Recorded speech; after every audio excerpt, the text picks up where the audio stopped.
Good morning and welcome to another post-cabinet press briefing. It's Wednesday morning, July 26, and I want to welcome the Minister of Education and Youth, the Honorable Favour Williams. Amazing law you passed yesterday, removing Section 24, which now prevents the courts from sending children who are not charged with a crime from going to a penal institution.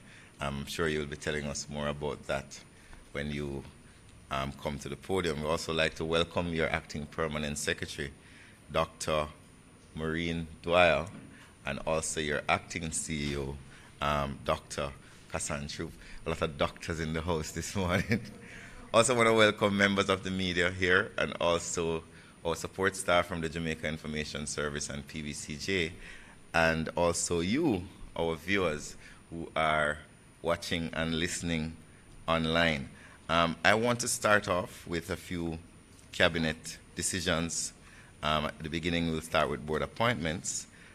Cabinet gave the approval for the appointment of Ms. Carmen Johnson as an ex officio member of the St. Anne's Bay Regional Hospital Committee with effect from July 10, 2023 to the 2nd of April, 2026, when the board will expire. There was also the approval of the following persons to the Pharmacy Council of Jamaica for a period of 2 months, and that's Dr. Eugenie Brown-Myrie, who is the chairperson, as well as Mr. Ron McNally, Ms. Lily Claire Bellamy, Ms. Cynthia Lewis-Graham, Dr. Ernestine Watson, Dr. Lisa Bromfield, Dr. Michelle Russell, Dr. Winsome Christie, Dr. Diana Newman-McKenzie, as well as Mr. Hugh Roy Thomas. There was also the appointment of persons to the board of the Norman Manley International Airport Limited for a period of 3 years, from July 17 to 2023 to the 16th of July 2026. And that's Mr. Linton Johnson, who is the chairman, Mrs. Andrew White Walters, Ms. Paula Brown, and Mr. Wayne Strawn. We also had the approval of the appointment of Mr. Walter G. Melbourne as chairman of the Building Appeals Tribunal in place of Mr. Shane Dallin, who had left the post. That appointment is from the 17th of July 2023 to the 20th of November 2024. Cabinet also gave the approval for the hosting of the International Atomic Energy Agency's regional meeting on networking and cooperation among regulatory bodies in the Caribbean member states in Kingston from the 8th to the 11th of August. As it relates to travel, we also have the approval from July 17 to 18 and 19 to 20, which is passed, of the Prime Minister, the Minister of Foreign Affairs, and also accompanied by the Minister of Industry, Investment and Commerce. This was in relation to the Prime Minister and the Minister of Foreign Affairs, to Brussels, Belgium for the 3rd European Union Community of Latin American Caribbean States, CELAC Summit. And for the Minister of Industry, Investment and Commerce, it was to the 116th session of the Council of Ministers of the Organization of African, Caribbean and Pacific States. There was also approval for the Ministry of Tourism to New York on July 4 for the Economic and Social Environmental Sustainability in Tourism at the High-Level Political Forum on Sustainable Development. As it relates to contracts, we gave approval for the provision of garbage collection and disposal services for 617 public educational institutions. That's from the Ministry of Education to the National Solid Waste Management Authority to the sum of $240 million. There was also the award of a contract to Fast Enterprises, LLC, for the provision of maintenance and production support services for the GenTax Integrated Tax Administration System by Jamaica with customization and site-specific development. And this was approved by Cabinet after going through the processes to the tune of $3.5 million US, or approximately 560 million Jamaican dollars, excluding GCT. We also had a contract by the National Health Fund to KPMG Jamaica for the provision of external auditing services for the period of 3 years to the value of $90 $1,869,000, including GCT. And finally, we have the award of a contract for the supply and delivery and the commissioning of a 128-sliced computerized ICT tomography unit for the KPH. And we can also announce that another ICT machine was also recently approved for the Cornwall Regional Hospital, and that will be announced by the Minister of Finance in short order. Those are the decisions of Cabinet, and at this time, I would like to welcome Minister Delroy Chuck, who is joining us this morning, to give us some further updates, after which we will have Minister. So we'll go with the lady first. You're such a gentleman. Ladies before gentlemen, Honorable Favour Williams, you may join at the podium. Thank you very much. Thank you so much, Minister Morgan. Good morning, ladies and gentlemen. Let me acknowledge colleague ministers, Minister Nestor Morgan, the Minister Chuck. Let me acknowledge as well Dr. Maureen Dwyer, our Permanent Secretary Acting, Dr. Kassan Troop, Chief Education Officer Acting, other members of the Ministry of Education and Youth, members of the media. Let me say a pleasant good morning. Today is a new day for the child care and protection ecosystem in Jamaica. Today is a happy day, as the law passed in Parliament yesterday will, when it comes into effect, offer a kinder and a gentler environment for Jamaica's children who are experiencing behavioral challenges of such a nature that their parents or guardians would take them in front of the court as being uncontrollable. Oftentimes, that child would be sent to a correctional institution. The amendment in Parliament yesterday will put an end to that. Instead, 19 years after the Child Care and Protection Act was approved in Parliament in 2004, we're finally here in this moment in time. This government has taken the Child Care and Protection Act to Parliament and repealed the bedeviling Section 24. Going forward, following the assent, the child will be assessed by a competent behavioral specialist. That means a child who the parent or guardian regards as having behavioral challenges would be assessed by a competent behavioral specialist, and a care plan would be agreed having regard to the results of a social inquiry report and a psychological or psychiatric report.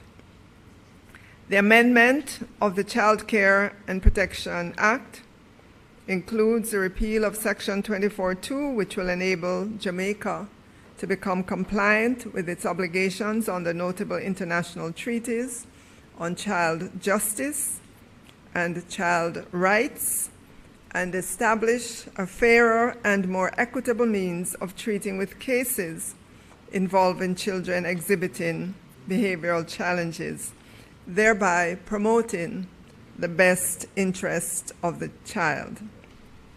And we're particularly pleased as well because we're ready for the law to come into effect. And Minister, I don't know if we can show the video of the Therapeutic Center. Only last month, the Prime Minister opened the first of its kind. Protection and Family Services Agency created this therapeutic center. So in response to the many reports of behavioral issues from our children, it is the first center of its kind in Jamaica and in the Caribbean. And of course, we are extremely pleased and proud to have this center now available. So if you're a parent or a guardian with a child who is exhibiting behavioral issues, we ask you to call 211. Make a report and we will take it from there.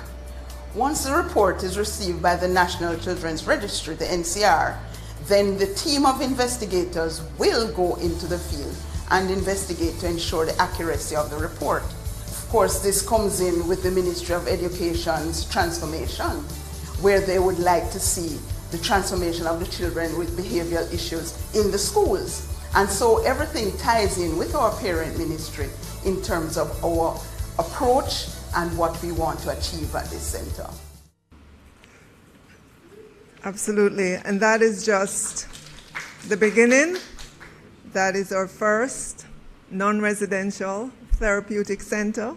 We also have a residential therapeutic center in St. Anne that is ready, that's outfitted, that have the necessary specialists there as well in the event the behavioral challenges are of such a nature that it would require us removing the child from their environment and putting them in a place where they have access to these professionals and they can avail themselves of it. And in time, the objective is to have them in such a space that they can be reintegrated with their families.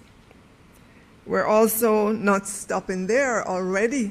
We're scouting out 2 other locations because we want the access to be granted to all Jamaicans, regardless of where they are. We don't want it to be concentrated just in Kingston or St. Anne, but to be in other parishes as well.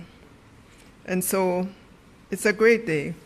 We're delighted for this moment in time when we're able to bring other services into our child care and protection ecosystem. And as you heard on the video, it's all part of transforming the education sector to the extent we have children who are well adjusted, children who can come to school, they are present in school in terms of their mindset and so forth.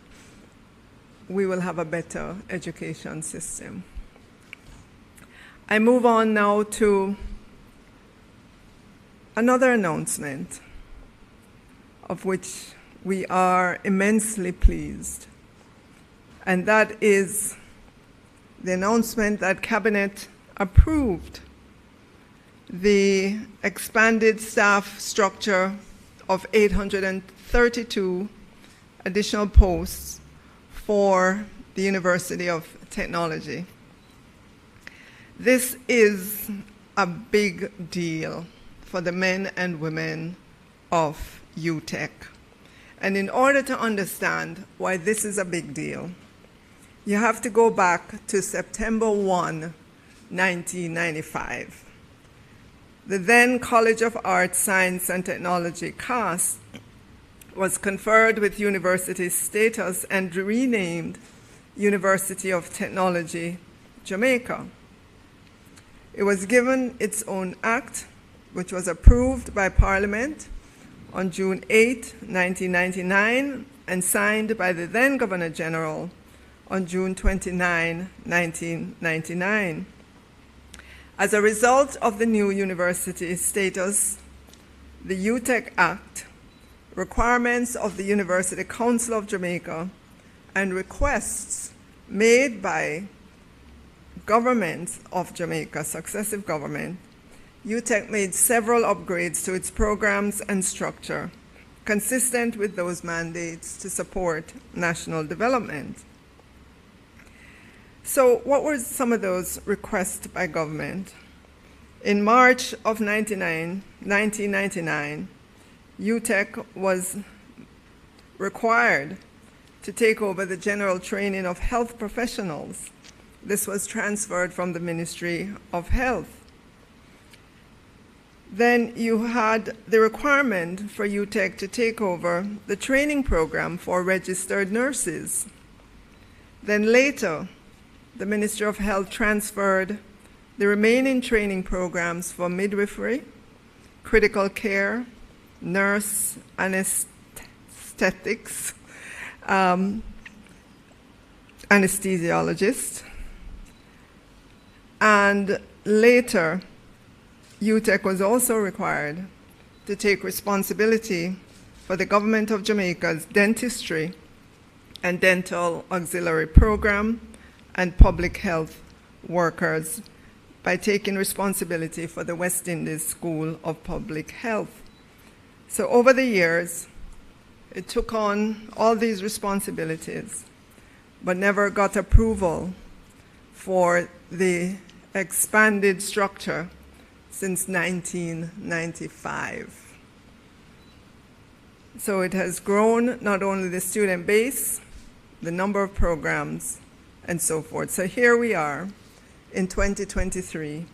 The university offers some 117 programs across 9 faculties. On average, 12,421 students are registered in these programs. 909 staff serve in the 9 faculties with approximately 500 academic staff facilitating the delivery of the university's programs.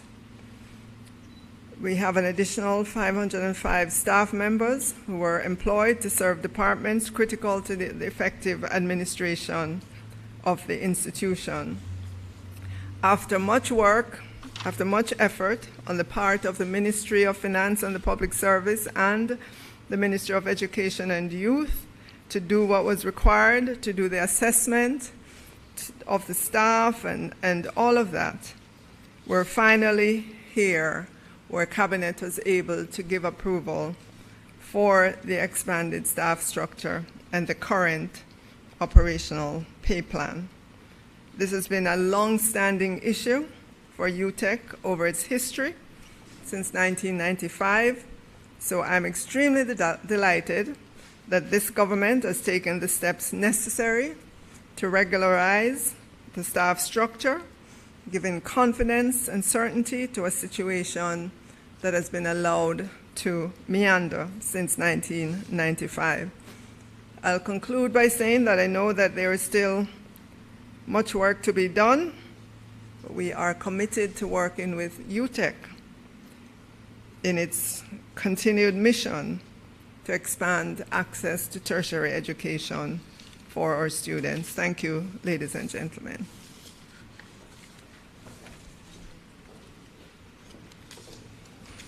Thank you very much, Minister. I would love if you would, I don't think the public has a full understanding of the work that has been done within the child care sector over the last 6 years.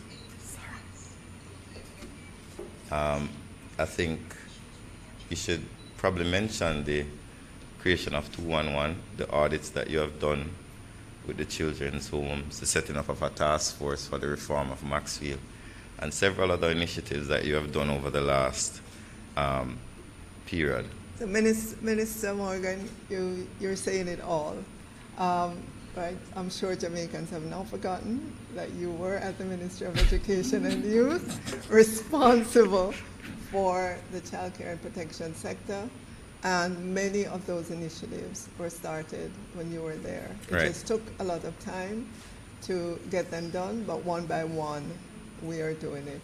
The Definitely. 211 number is an easy number for everyone to remember. For free. For free. You can call to report child abuse, and that's a number that is well used. We have professionals who answer the phone and respond. We also did the survey or the assessment of the Children's institutions. homes, Yes, but we have to move from there now to creating the physical structure and getting more professionals into the child care and protection sector. And the recent increase in the salaries of social workers, significant increase, will assist you in encouraging more persons to get into the children's sector. Right, absolutely.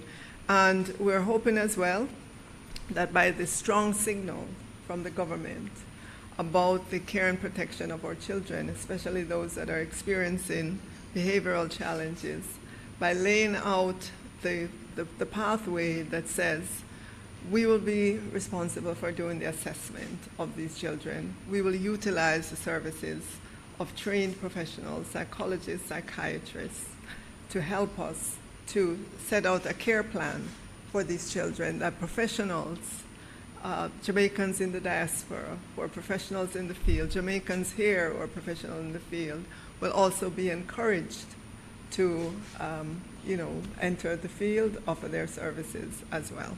So we'll now request members of the media who are interested in asking questions of Minister Williams, and then after that we'll have Minister Chuck who will join us.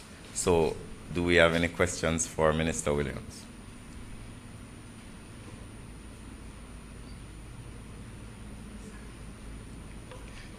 All right, so now we'll have Minister Chuck who will be joining us. Thank you very much.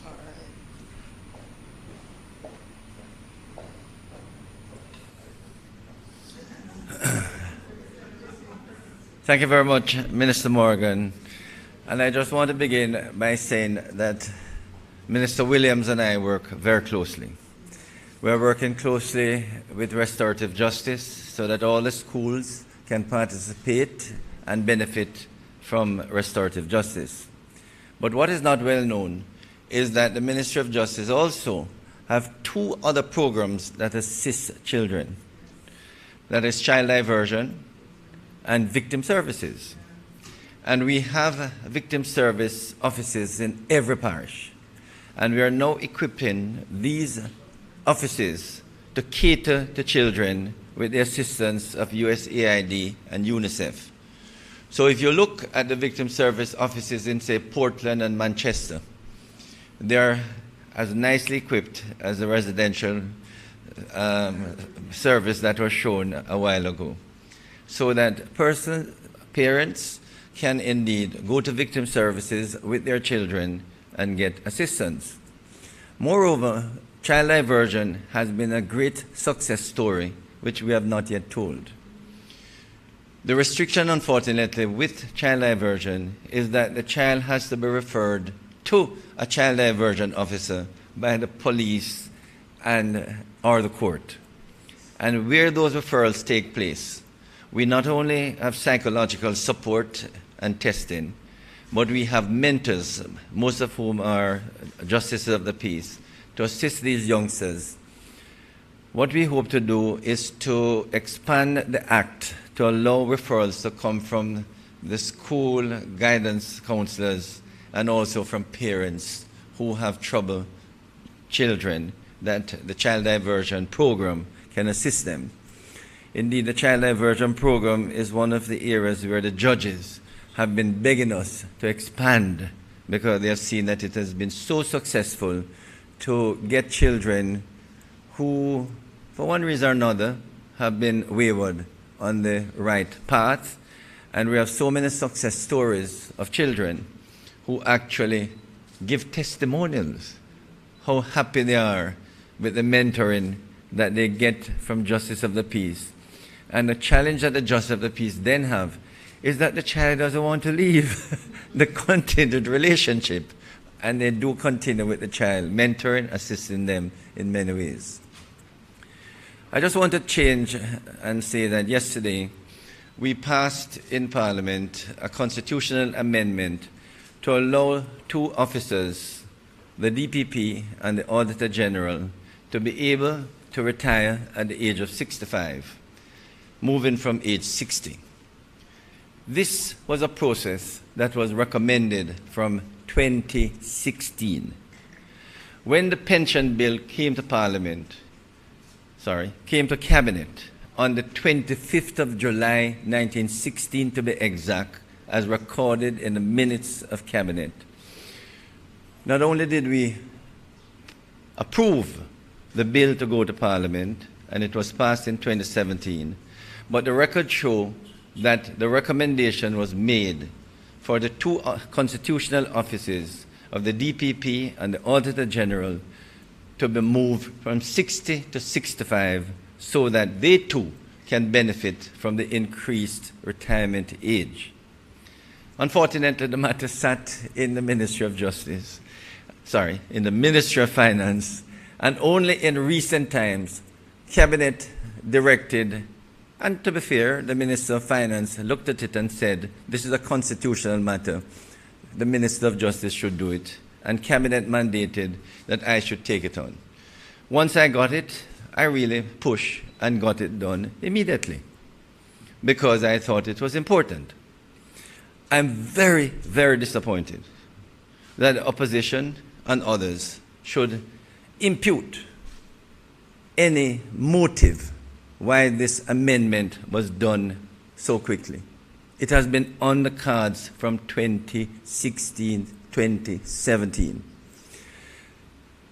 And regrettably, for the leader of the opposition in Parliament to impute that there are 6 parliamentarians who are being questioned from reports of the Integrity Commission, and the Director of Public Prosecution can overrule what the Director of Corruption Proceedings in the IC can do, is so unfair and unbecoming. The Director of Public Prosecution, during her tenure, has exercised professionalism, integrity, and commitment to her work. And I find it most unfortunate that any imputation at this time should be directed at her. And I think the leader of the opposition, by making and speculating by his comments, has shown his leadership to be questionable and his judgment to be extremely poor. And I hope he too should stop that speculation as to why this amendment is being done and speculating about the Director of Public Prosecution. She has never shown in any of her rulings that she has been partisan, political, influenced by any outside forces. And to hear this imputation against her office is quite unfortunate. The amendment allows both officers to retire at any time after age 60 because they were appointed when the retirement age was 60 so that they can take advantage once they reach the age of 60. Thank you. If there are any questions, I'll take it. Yes.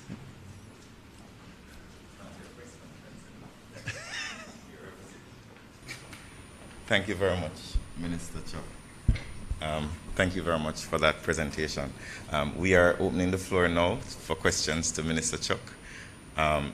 Is there anyone who wishes to ask a question? Morning, Kimon Francis from the Gleaner. Minister, who made the recommendation for such a change, and why was the opposition not consulted as suggested by Mark Golden? The recommendation came from the pension unit. I chaired the legislation committee.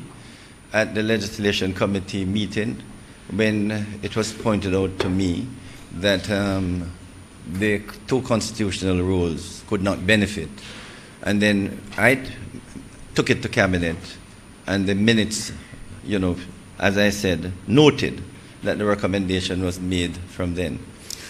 Minister Chuck, I think you should go a bit further because while I was not in Cabinet at the time, Cabinet decision, the 25th of July 2016, when the Public Pensions Act was being discussed in Cabinet, Cabinet did note at that time, 2016, it was 7 years ago, that it was noted that the proposed change in the age of retirement to 60 to 65, I just want to reiterate it, with regard to the Director of Public Prosecutions and the Auditor General would require constitutional amendments and require treatment. The reality is that the decision to change the age of pensionable persons in government was not made by one administration. This is a national policy that has benefited from many years of study many years of deliberations. We tabled the bill in 2017, but the work did not start there. It spanned administrations stretching back as far back to Bruce Golding's administration. To bring the Auditor General and the Director of Public Prosecution to the same level is actually a good policy and the right thing to do. So, which is why we're very surprised by the strong objection to the DPP. In all the conversations, we have not heard any strong objections from the opposition about the Auditor General, which raises very serious concerns from us, especially based on statements by the leader of the opposition yesterday, statements that you probably could listen again. And we find it very troubling, but we are very confident that the policy that has been established for many years ago was good policy, and we're very happy to execute it. To complete the answer to your question, my understanding, in fact, is that the pension unit actually had discussion with both officers some years ago. Why it didn't come eventually to Parliament, I don't know. The question is a simple one of age. Do you raise it to 62, 64, or 65? The framers of the Constitution in Section 96 and 121 deliberately in that subsection 1B and 21(1)B made it unnecessary to have consultation or even to have the support of the opposition, because all the other subsections of 96 and 121 demanded support from the opposition. So you can see it's a simple issue. I don't think there should be any disagreement with that. Thank you. Do we have another question? Morning, Minister. Hal Schoenberg, Radio Jamaica News. I know, Minister, you're strident defense of the tenure of the DPP, but reports reaching me are that not every member of the governing side voted in favor of the extension. Is there division within the government ranks as to the extension of the age? With due respect, that's not true. It may be that some members were not present in the chambers, but no one voted against it. Against it, but did not vote in favor. Yeah, but not being in Everyone the chamber. in Parliament, no one abstained. Right. The fact of the matter is, there is a large number of government members in Parliament on a regular basis. Not all persons will be in the chamber at the time for voting. And that's a normal. I have missed votes because I am outside of the parliamentary chamber, performing other duties, ministerial duties and otherwise. So I do not know where that is coming from. Issue. The recent brouhaha, if you can call it that, with the statement made by the opposition leader when he was on Sunday and the subsequent reactions. This is an issue which would have been in the remit of the political ombudsman, I believe. So what is being done to ensure that things like these are addressed by an agent or agency of equal power? Here again, I'm a little disappointed that my commitment to have the political ombudsman subsumed in the Electoral Commission has not yet been done. The cabinet submission to have it done was put together a few months ago, soon after I made that commitment. That submission is doing the musical chair, if I might call it. Ministers know what I mean. That it goes to all the stakeholders, then it goes to the Attorney General chambers, then it goes to the CPC, to the law reform, before it finally comes back to me to sign off and to go to cabinet. So you don't draft cabinet submission where we want to subsume the role of the political ombudsman into the Electoral Commission. And for the last 2 or 3 months, it has been doing, as I say, a musical chair. But I'm hoping that it will be done in due course. Do we have any other questions? Yes, Minister, just a follow-up. I think a few years ago, I can't remember the year right now, the DPP had an extension, yes, received an extension. Why was the issue not sorted at that time? Why was the Pensions Act not amended at that time? Well, you know, and also, why the rush to well, get it through the Parliament? I think I mentioned that. It's quite clear that it should have been done quite some time. My understanding, as I said, is that the Ministry of Finance did start some consultation with the office holders, and that bill, which was piloted yesterday, is really a function of the Ministry of Finance because it deals with retirement age and pension. So that all along I've been asking about it. And finally, when the Minister of Finance, who has been extremely busy over the last 2 years, as you know, finally got to his attention, he told me and Cabinet that this is a constitutional matter. Please let the Minister of Justice do it. And this, I say, was in recent times, and that was why I've been picked it up. One of the few bills I have to take to Parliament, I rushed it.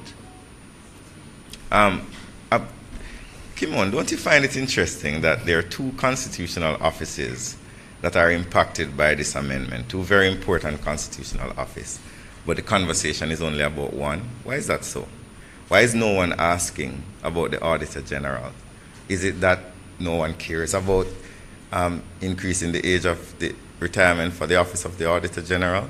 And that's why we find it so fascinating, the conversations. Because even in the press release released by the opposition, they didn't even mention the Auditor General. And that's something that I think members of the media should do a little bit of checking on, as what is the motive why the Auditor General is not mentioned any at all, except yesterday when they came to Parliament, as a side. My understanding is that, and it was in our papers this morning, Right. former opposition leader Dr. Peter Phillips wrote to the Prime Minister, I think in 2019, 2020, and he gave a reason for objecting to an extension for the DPP. And I imagine it's on that premise that the current opposition leader is standing. Let me say something. I've been Minister of Justice for the past 7 years. The amendment allows the DPP to retire right now, anytime. I would be very disappointed if she did not take the opportunity afforded by this amendment. Why do I say so? I have said it before. I have found her to be a person of integrity, professionalism, and definitely has lifted the role of prosecution in this country. If no one can say, as Minister of Justice, I have ever tried to influence her, much less judges.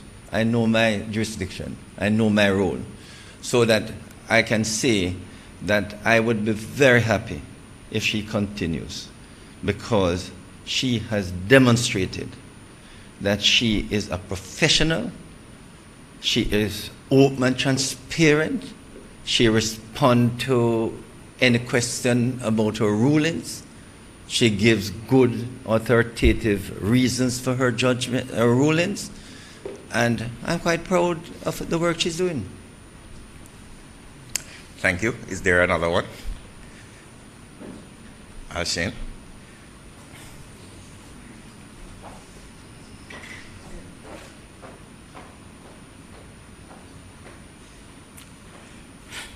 Mr. Morgan, to you. The Minister of Gender had said that the Sexual Harassment Tribunal, the members would have been brought to Cabinet for approval. Was that done? And what can you say about the recent issue with the Prime Minister's travel to Brussels, where we hear that he suffered an ignominy in his travels? All right, let me address the first one. Or you want to take on the one about the tribunal? No. The tribunal was brought to Cabinet, and I'm sure the Minister will be making an announcement very soon. So all things are working according to plan as it relates to the tribunal. The Cabinet has already made some decisions on it based on the recommendations of those involved. There's no ignominy that the Prime Minister was subjected to. You know what is interesting, Alshane? We've had two situations recently where persons have tried to use the media to embarrass the government. I'm not blaming the journalist, but there is clearly an attempt, a strategic attempt, to undermine what has been one of the strongest foreign policy efforts of any government since 1962. The work of Kamina Johnson-Smith and Andrew Williams in foreign policy, the evidence shows, has been stellar.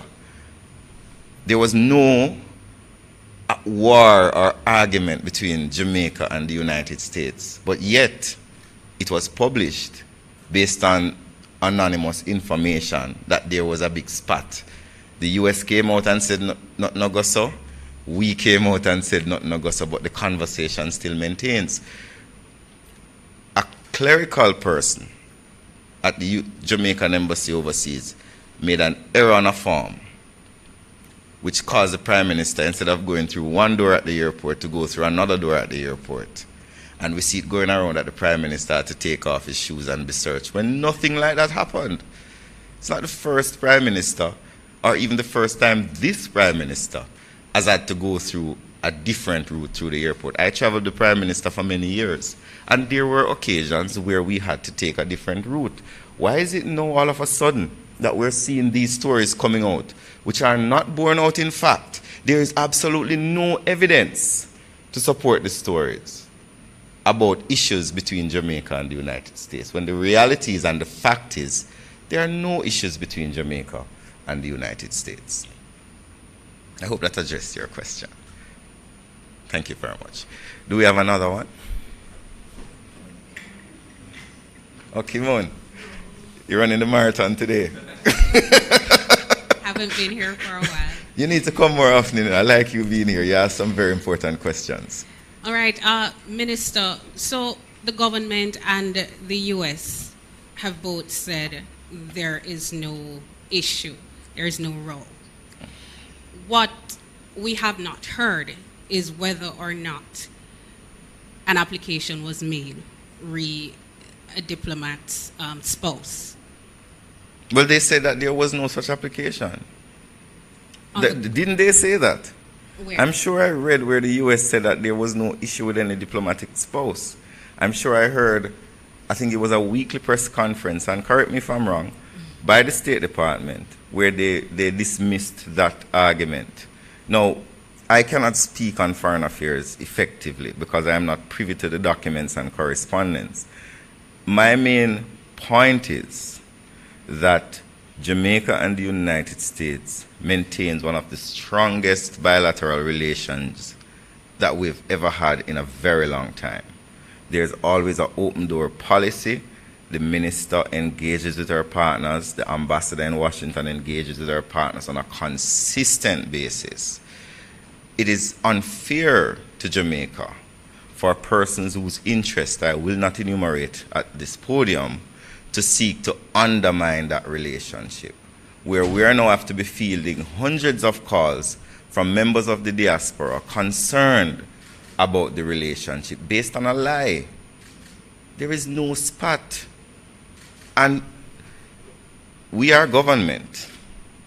But the impact that these rumors and misinformation has is not just on the Andrew Holness administration.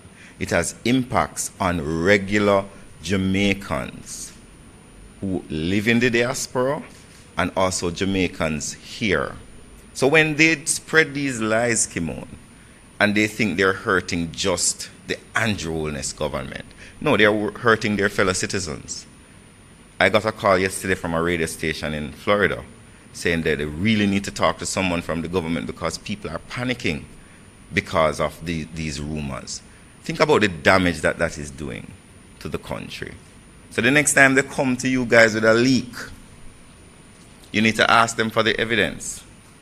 You need to call us so we can have a voice in the issue. Don't just run with the lie, because the damage is not just to the government, it is to every single Jamaican. So there is no spat, there is no issue. From time to time we have negotiations on a myriad of issues that never come into the public domain, but you don't hear about them. Minister, I just want to be clear. I want to hear in your words that I am- no request came I am from not the U.S. in possession, as Minister of Information, of any documentation regarding that matter that you're asking about. I would have to consult with the Minister of Foreign Affairs to ask whether there is such a request. But based on all the conversations I've had, there is no issue between Jamaica and the United States. Whether there was a request or not, that is something that I would have to verify with the Minister. And I suspect we're at an end. But before that, Kimon, I will double check and I will speak to you throughout the day to confirm or deny your question whether there was a request. I want to thank everyone here. I think the lesson for today's postcab is don't follow rumors. But thank you very much, everyone, for joining us here at the post-cabinet press briefing. I want to thank the Minister of Education and Youth, the Honorable Favour Williams, Minister of Justice, the Honorable Delroy Chuck, as well as Acting Permanent Secretary in the Ministry of Education and Youth, Maureen Dwyer, the Chief Executive Officer acting at the Ministry, Chief Education Officer acting at the Ministry of Education as well, Dr. Kassan Troop, members of the media, various team members. We also see representatives from the Child Care Protection and Family Services Agency as well. Want to thank them for joining us. Thank you all, those who are watching, those who are listening. Until next week at 8 a.m. sharp, we always try to be on time for another post-cabinet press briefing. Have a wonderful day.